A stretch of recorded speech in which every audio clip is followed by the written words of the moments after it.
بسم الله الرحمن الرحيم. الحمد لله وكفى وسلام على عباده الذين اصطفى أما بعد. وأعوذ بالله من الشيطان الرجيم. بسم الله الرحمن الرحيم. رب اشرح لي صدري ويسر لي أمري واحلل عقدة من لساني يفقهوا قولي. صدق الله العلي العظيم. محترم حضرات، گزشتہ ہم نے وحی اور اس کی حقیقت پر بات کی تھی، اور آج ہم اس پر بات کرتے ہیں کہ اللہ کے نبی صلی اللہ علیہ وسلم پر وحی کن طریقوں سے نازل ہوتی تھی، اور نزول وحی کے وقت کیا کیفیت رہتی تھی، حضرت جبرائیل علیہ السلام وحی کیسے لے کر آتے تھے، ان ساری باتوں کو جانتے ہیں۔ سب سے پہلی بات تو یہ کہ وحی اللہ کے نبی صلی اللہ علیہ وسلم پر مختلف طریقوں سے نازل ہوتی تھی۔ صحیح بخاری کی ایک حدیث میں حضرت عائشہ رضی اللہ تعالیٰ عنہ فرماتی ہیں کہ ایک مرتبہ حضرت حارث بن ہشام رضی اللہ تعالیٰ عنہ نے جناب محمد رسول اللہ صلی اللہ علیہ وسلم سے پوچھا کہ آپ پر وحی کس طرح آتی ہے؟ تو اللہ کے نبی صلی اللہ علیہ وسلم نے فرمایا کہ کبھی تو مجھے گھنٹی کی سی آواز سنائی دیتی ہے، اور وحی کی جو یہ صورت ہے میرے لیے سب سے زیادہ سخت ہوتی ہے۔ پھر جب یہ سلسلہ ختم ہوتا ہے تو جو کچھ اس آواز نے کہا ہوتا ہے مجھے یاد ہو چکا ہوتا ہے، اور کبھی تو فرشتہ میرے سامنے ایک مرد کی شکل میں آ جاتا ہے۔ اس حدیث مبارکہ میں آپ صلی اللہ علیہ وسلم نے وحی کی آواز کو گھنٹیوں کی آواز سے تشبیہ دی ہے، مثال دی۔ شیخ محی الدین ابن عربی رحمۃ اللہ علیہ نے اس کا مطلب یہ بیان کیا ہے کہ ایک تو وحی کی آواز گھنٹی کی طرح مسلسل ہوتی ہے جو بیچ میں ٹوٹتی نہیں۔ دوسری گھنٹی جب مسلسل بجتی ہیں تو عام وطن سننے والے کو اس کی آواز کی سمت، اس کی آواز کی جانب متعین کرنا مشکل ہوتا ہے، کیونکہ اس کی آواز ہر سمت میں سے، ہر جہت میں سے، ہر جانب میں سے آتی ہوئی محسوس ہوتی ہے۔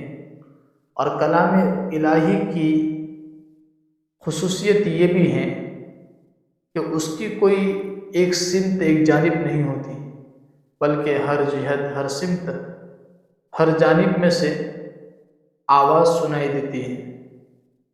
اس کیفیت کا صحیح ادراک اور صحیح اس کیفیت کو حاصل کرنا بغیر مشاہدے اور بغیر تجربے کے ممکن نہیں، لیکن اس بات کو عام ذہنوں سے قریب کرنے کے لیے، عام لوگوں کو سمجھانے کے لیے اللہ کے نبی صلی اللہ علیہ وسلم نے اسے گھنٹیوں کی آواز سے تشبیہ دی ہے، مثال دی ہے۔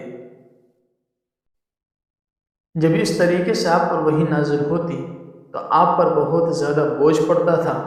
حضرت عائشہ رضی اللہ تعالیٰ عنہ اسی حدیث کے آخر میں فرماتی ہیں کہ میں نے سخت سردیوں کے دنوں میں آپ پر وحی نازل ہوتے ہوئے دیکھی ہے۔ ایسی سردی میں بھی جب وحی کا سلسلہ ختم ہوتا تو آپ کی مبارک پیشانی پسینے سے شرابور ہو چکی ہوتی تھی۔ ایک اور روایت میں حضرت عائشہ رضی اللہ تعالیٰ عنہ بیان فرماتی ہیں کہ جب آپ پر وحی نازل ہوتی تو آپ کا سانس رکنے لگتا، چہرہ انور متغیر ہو جاتا، اور کھجور کی شاخ کی طرح زرد پڑ جاتا، سامنے کے دانت سردی سے کپ کپانے لگتے، اور آپ کو اتنا پسینہ آتا کہ اس کے قطرے موتیوں کی طرح ٹپکنے لگتے۔ وحی کی اس کیفیت میں بعض اوقات اتنی شدت پیدا ہو جاتی کہ آپ جس جانور پر اس وقت سوار ہوتے وہ آپ کے بوجھ سے دب کر بیٹھ جاتا۔ اور ایک مرتبہ آپ نے اپنا سر اقدس حضرت زید بن ثابت رضی اللہ تعالیٰ عنہ کے زانوں پر رکھا ہوا تھا، اور اسی حالت میں وحی نازل ہونا شروع ہو گئی۔ اس سے حضرت زید رضی اللہ تعالیٰ عنہ کی ران پر اتنا بوجھ پڑا کہ وہ ٹوٹنے لگی۔ بعض اوقات اس وحی کی ہلکی ہلکی آواز دوسروں کو بھی محسوس ہوتی تھی۔ سیدنا عمر بن خطاب رضی اللہ تعالیٰ عنہ فرماتے ہیں کہ جب آپ پر وحی نازل ہوتی تو آپ کے چہرے انور کے قریب شہد کی مکھیوں کی بھنبھناہٹ جیسی آواز سنائی دیتی تھی۔ یہ تو وحی کی ایک صورت ہے۔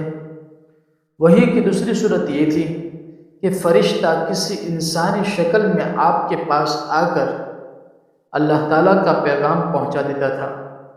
ایسے موقع پر عموماً حضرت جبرائیل علیہ السلام مشہور صحابی رسول حضرت دحیہ قلبی رضی اللہ تعالیٰ عنہ کی صورت میں تشریف لاتے تھے۔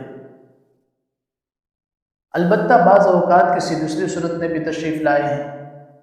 بہرحال جب حضرت جبرائیل علیہ السلام انسانی شکل میں وحی لے کر آتے تو نزول وحی کی یہ جو صورت ہے اللہ کے نبی صلی اللہ علیہ وسلم کے لیے سب سے آسان ہوا کرتی تھی۔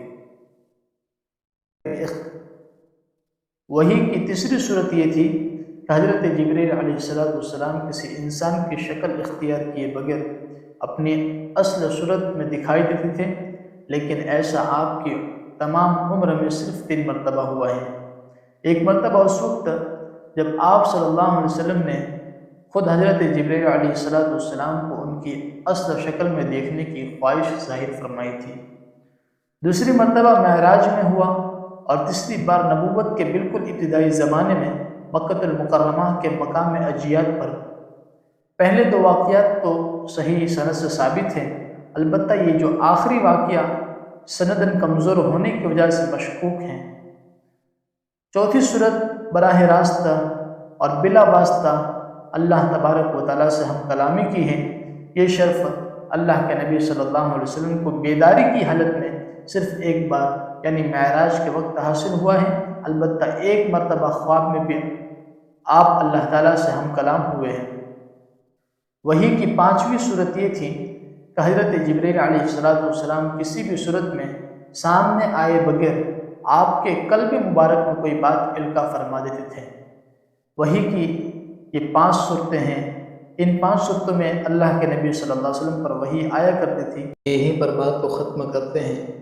اگلا مضمون جو ہے وہ تاریخ نزول قرآن پر اور پھر سب سے پہلے نازل ہونے والی آیت پر ہے، اس پر انشاءاللہ آئندہ بات کریں گے۔